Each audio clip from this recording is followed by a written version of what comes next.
रविवार से माता की आराधना उपासना करने का पर्व नवरात्रि शुरू हो रहा है। श्रद्धालुओं के द्वारा माता की पूजा अर्चना की जाती है। माता का आशीर्वाद प्राप्त करने के लिए अगर यही काम शुभ मुहूर्त में किया जाए तो फिर देवी की कृपा से सुख समृद्धि उन्नति होगी।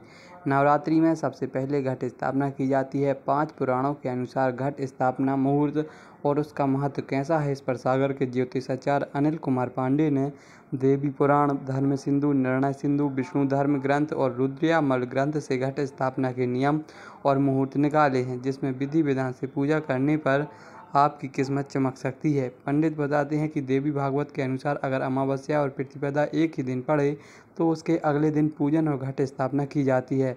विष्णु धर्म ग्रंथ के अनुसार सूर्योदय से 10 घंटे तक प्रातः काल में घट स्थापना करना शुभ होता है।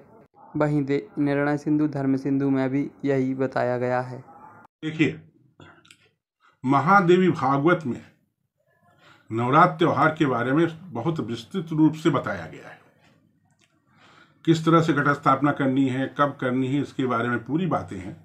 उसमें एक मूल बात यह है कि प्रतिपदा के एक दिन पहले ही इसके लिए पूरा इंतजाम कर लेना चाहिए।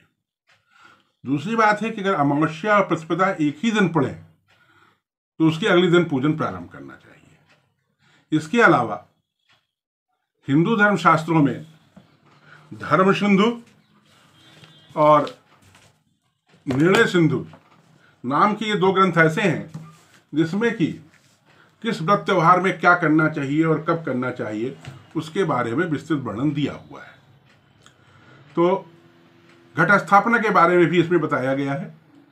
जैसे कि इसमें कहा गया है कि सूर्योदय से 10 घंटे तक प्रातः काल में घट स्थापना शुद्ध होती है, परंतु दूसरे ग्रंथ में दिया हुआ है कि अगर उस दिन प्रातः काल चित्रा नक्षत्र हो तो चित्रा नक्षत्र में यह कार्य करना उचित नहीं रहता है, परंतु चूंकि उसी चित्रा नक्षत्र में ही जिस समय अभिजित मुहूर्त हो उस समय घट स्थापना की जा सकती है।